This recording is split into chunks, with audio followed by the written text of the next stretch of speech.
obscure city is a place where you can find many unique dangers. This is where she works, Cassandra Killjoy, paranormal private eye. Now a teenage girl's father has gone missing, and Killjoy believes that the city's enigmatic protector, the swordsman, is the key to finding him. So Killjoy must face many deadly dangers in her search for the swordsman. Available on Amazon.com.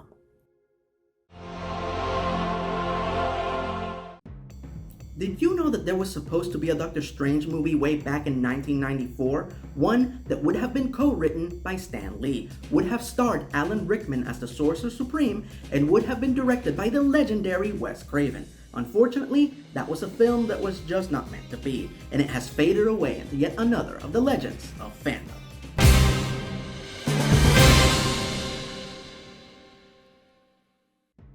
Greetings fanboys and fangirls, I'm Erod and I'm the Blockbuster Buster, and welcome to Legends of Fandom, where we talk about the fanboy films and shows that almost happened. Today, our story begins in the days long before Marvel Studios, in the early 90s. While Warner Brothers had found their stride with the Superman and Batman movies, Marvel Entertainment was still struggling to find success on the silver screen. But they still had three major film projects that they were trying to get off the ground. A Spider-Man movie written and directed by James Cameron, a Black Panther movie produced and starring Wesley Snipes, and since I've already covered those two on Legends of Fandom today, by popular demand, I'm gonna cover the third one, Wes Craven's Doctor Strange. Now, the Sorcerer Supreme's journey to the silver screen is a bit of a roller coaster ride, so you might want to strap yourselves in.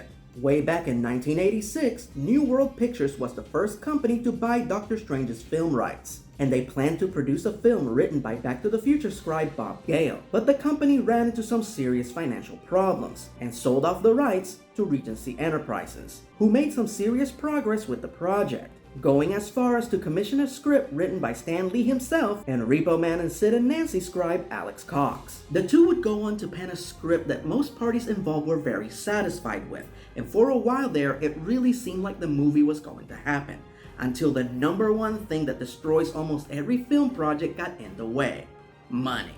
Regency got into a major merchandising dispute with their distributor, Warner Brothers. The whole project fell apart, and the film rights became up for grabs again. The good news is that now Marvel Entertainment had a screenplay. All they needed was a production company to actually make the movie. It was only a matter of time of waiting for somebody to make a worthy bid for the film rights. Enter Charles Band, founder of Full Moon Entertainment, and a huge Doctor Strange fan. Band would not only make a substantial bid for the rights, but he aggressively put the movie into production ahead of time, just to show Marvel that his filmmakers had the chops to produce a quality Doctor Strange movie. Unfortunately, Full Moon Entertainment was known for producing schlock, so Marvel Entertainment completely ignored their efforts and then sold the rights to Savoy Pictures. Without the film rights, Band decided to cut their losses and change the project to the ferociously familiar but legally distinct Dr. Mordrid, starring the great Jeffrey Combs as the Master of the Unknown, which is not a great movie, but one that should be seen by any true blue Doctor Strange fan. Now, Savoy Pictures was a very young production company and didn't have anywhere near the experience of Full Moon. But what they did have was Victor Kaufman in charge, a former Columbia TriStar executive with major Hollywood connections, and some major talent lined up to participate in Savoy's first few projects, including but not limited to Alan Rickman potentially playing the Sorcerer Supreme, and securing horror legend Wes Craven as the writer and director of the movie. And now for the most important question of this video. What would Wes Craven's Doctor Strange be like? Well, thanks to the fact that Stan Lee and Alex Cox's script is fully available online, and Craven planned to tweak the script more to his style as opposed to completely rewriting it, we have a really good idea. So our story begins in the 6th century in Stonehenge, where 6 robed individuals carry the frail dying body of Merlin, the greatest wizard to ever live, to the center of the monument. One of his subordinates laments his imminent death and questions who's gonna stand against the forces of darkness when Merlin is gone. Merlin reassures him that there will always be somebody to stand on behalf of the forces of light. Then, at that very moment, Merlin's body is struck by lightning and consumed by flames. The world has lost its greatest defender. With that, we fade to present-day New York City, which in the script is identified as 1999. In this reality, the two tallest buildings in the New York skyline belong to Mordo Industries. In this script, Baron Mordo is Byron Mordo, a renegade sorcerer who has used his connection to the demon Dormammu to give himself wealth and power. Yes, in this version, he is an evil 90s businessman, and it's awesome. Here we meet Mordo as he attends a meeting with someone who seems to be a fellow businessman, Norland Kendall, who in actuality is the Ancient One. Mordo warns him that he is planning a hostile takeover of his company, and that things will go smoother if he agrees to a merger instead, but Kendall respectfully declines. But the moment that Mordo leaves, a wrecking ball comes crashing through the wall, seemingly killing Kendall. And thus, we cut to 177A Bleecker Street, the location of the Sanctum Sanctorum, aka the home of the current Sorcerer Supreme, Doctor Strange. Inside, we meet Wong, who as per the comics of the era is Doctor Strange's butler. Currently, Wong is taking a break, enjoying some chocolates and watching TV. Specifically, he's watching the Oprah Winfrey Show, where the Queen of all media is interviewing two authors, one of which is Strange, who in this movie makes his living as a writer, because being the master of the mystic arts doesn't actually pay the bills. Back at the Sanctum, three goons break in while Wong enjoys his program. Good old Wongers is aware of their presence, but ignores them. The Three Stooges, which the script literally names Manny, Curly, and Moe, try to steal Doctor Strange's spellbook, the Book of the Bashanti. But the moment that they lay hands on it, a white light comes shooting out, and all three burglars are catapulted out of the Sanctum via a nearby window. Wong hears the window shattering, rolls his eyes, and pops another piece of chocolate into his mouth. We then cut to the TV studio and watch the end of Doctor Strange's interview, where a very flirtatious Oprah asks about the famous injuries to the good doctor's hands. Strange then proceeds to share his backstory, how he was a very rich but very arrogant neurosurgeon who lost the surgical dexterity of his hands after a horrible car accident, and then traveled the world in search of a cure. But here, he ends the story by saying that he found writing, when in reality what he actually found was the Ancient One, who taught him magic and put him on his path to become the Sorcerer Supreme. After the show, Strange and his literary agent, Stephanie, head for the elevators, where they run into a very distressed but very beautiful woman named Tanya Anders, who approaches Doctor Strange begging for his help, as she has been having some very disturbing dreams, and believes Strange to be an expert on the subject based on his books. Tanya then goes on to describe her dreams, and everything sounds very familiar to Doctor Strange, but his agent is listening, so in order to maintain his cover, he gives Tanya his card and instructs her to call his assistant Wong, who will help her. One of my favorite recurring motifs in this script is how Strange and Wong are very poor and can't barely afford to make ends meet. On his way home, Strange stops at a bodega to buy shaving cream, but can't afford the name brand, so he settles for cheap old shaving soap. On his way out, he spots a music album that he wants, Link Wray's Falling Rain. But that is yet another thing that he can't afford, so he just walks out. He enters the Sanctum where he finds Wong covering the broken window with plywood, and has a very casual reaction, like this is an everyday occurrence. Wong then informs him that Kandel, the Ancient One, is upstairs waiting for him. So our hero rushes upstairs where he finds his master alive and well. The Ancient One informs him that Mordo is planning to release Dormammu from the Dark Dimension and become his avatar on Earth, and they need to figure out when and where this is going to happen. Moments later, we find Strange and Kandel in deep meditation, hovering over a pentagram as they search for the answers. They both see an eclipse, and by using his laptop, Wong determines that the next solar eclipse will be in 3 days, which only gives them 72 hours to stop Mordo. Unfortunately, their visions fail to give them a location, so they have no idea where Dormammu will rise. While Strange and Wong are very concerned, Kandel has the utmost faith in them. He opens the door to Strange's attic to reveal the Himalayan mountains inside. He enters, closes the door, and when the door opens again, all that's inside is Strange's attic. Strange informs Wong that he's going to astral project for a bit, and will need him to guard his body, to which Wong agrees. And thus, Strange's astral self leaves his body and the Sanctum and flies to Mordo Industries, where he finds the evil sorcerer scolding 4 of his demons, Beelzebub, Asmodeus, Moloch, and Baal. His human secretary momentarily enters the office, but from her point of view, the demons look like regular people. So, smack dab in the middle of this epic chastising, Dormammu himself appears on Mordo's computer and demands a progress report. Mordo reassures him that everything is in place, but Ball speaks out of turn and tells him that Doctor Strange and the Ancient One are still alive and could potentially stop them. Dormammu loses his ever-loving and engulfs Mordo in yellow energy and begins crushing him, warning that he will not tolerate failure. And in fact, he senses Doctor Strange in the room right now. He lets go of Mordo, who immediately uses some revealing light to see Strange's astral form, and says, "Strange. Well, this is going to be a pleasure."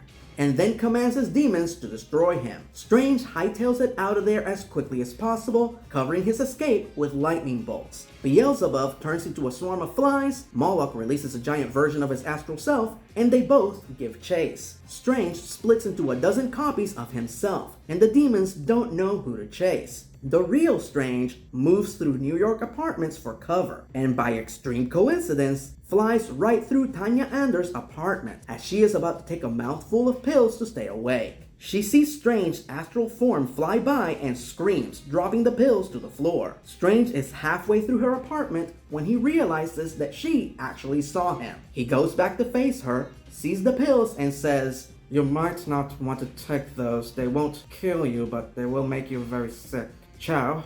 And with a wink and a smile, he exits through the floor. Panicked, Tanya picks up the pills and goes to throw them out the window, just in time to see a swarm of flies and a giant Moloch fly by. Strange's astral self returns to the sanctum and re-enters his body. He feels his face and remembers that he meant to shave. So we cut to him shaving in his bathroom while Wong is in the other room ironing the cloak of levitation.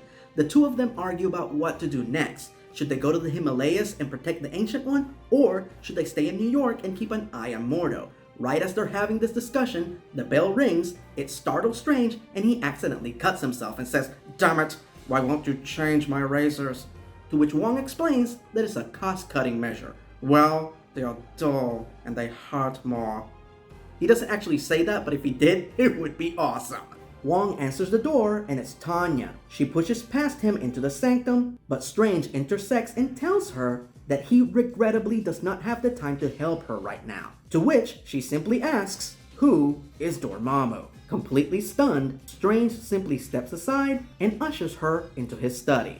As they enter Strange's study, Tanya reveals to Strange that she's been having visions of him for weeks, and that just that morning, she was compelled to buy something that she knew she had to deliver to him, and then proceeds to hand Strange the very record that he wanted to buy earlier. We cut to a few moments later as Doctor Strange finishes describing in explicit detail who and what Dormammu is to Tanya.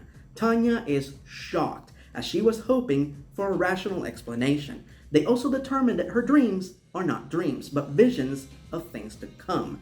Wong then persuades her to describe her latest dream to them. As Tanya describes the dream, she goes into a trance, stands up, walks across the room, and touches the Book of the Vishanti. And Strange and Wong find themselves within her dream, where they quickly realize that it is a vision of the Ancient One's assassination. Strange once again releases his astral form and flies at full speed towards the Himalayas. We cut to the location where the Ancient One is having a conversation with some soldiers stationed by his monastery, when suddenly they are swarmed by flies. In the confusion, Moloch appears disguised as a soldier and shoots the Ancient One. Strange arrives too late, finding his master's body bleeding on the road, as the soldiers desperately try to get him help. Strange kneels by his body, and the scene mirrors the cold opening with Merlin, as Strange begs his master not to go, as there will be no one to protect the Earth. Kandel simply smiles as he reassures him that there will always be someone to stand on behalf of the forces of light. And then, the Ancient One dies. We then cut back to the sanctum and get a quick moment of levity, as Tanya is trying to make coffee in Strange's kitchen, but the stove has no gas, and there's not enough coffee to make 1 cup. Wong then approaches her and asks her to sleep, so she can dream and give them more information, but she outright refuses to subject herself to more nightmares. So he tells her that she can either dream and see Dormammu in her sleep, or stay awake and in a few days, she will see Dormammu for real. At that very moment, there's a knock at the door. Wong answers it, and it's the police. Apparently, one of Mordo's demons called them, claiming that there is illicit activity happening at Strange's house, and cited the Three Stooges being ejected out of the window yesterday as an example. Strange returns to his body just in time to find Wong and Tanya and the police arguing in his foyer. Things escalate, the police draw their guns, so Wong casts a freezing spell, stopping himself and the two cops in mid-motion. Strange and Tanya leave the sanctum and walk straight into an ambush as all of Mordo's demons attack them. Strange simply draws a pentagram on the ground and deflects their attack. They can't go back into the sanctum because the police are there, so instead they board a train and leave New York. On the train, Tanya has a vision of the location where Dormammu will enter our realm. It is a vast red landscape with giant statues with human faces. For the next 10 to 15 pages, Strange and Tanya search for this location but don't find it. Now, don't get me wrong, these scenes are really well written, but they're mostly padding. We do find out two very important plot points. Number one, Tanya is the great descendant of the sorceress Nefertiti, which explains her supernatural abilities. And number two, if Doctor Strange uses his powers, Mordo and his demons can track him, so he has to use his abilities sparingly. Our heroes find themselves in a motel room, where Strange draws a protection circle with salt around one of the beds, and then orders Tanya to stay within the circle while he's gone. He then releases his astral self, yet again, flies up to the upper atmosphere, and begins to invoke the spirits of all the past Sorcerer Supremes, including Kandel, Nefertiti, and Merlin. Back in the motel room, very much as we knew he would, Mordo tracks Strange via his magic, and appears on the TV screen. Tanya panics and immediately does the one thing Strange told her not to do. She leaves the protection circle and exits the motel room, where Mordo's demons are waiting for her, disguised as a biker gang. Awesome! They grab her and Strange's body, and then they take off into the sky, leaving a streak of fire behind them. Again, awesome! The demons take our heroes to Mordo's private compound, located in a spot that Tanya immediately recognizes from her vision, Easter Island.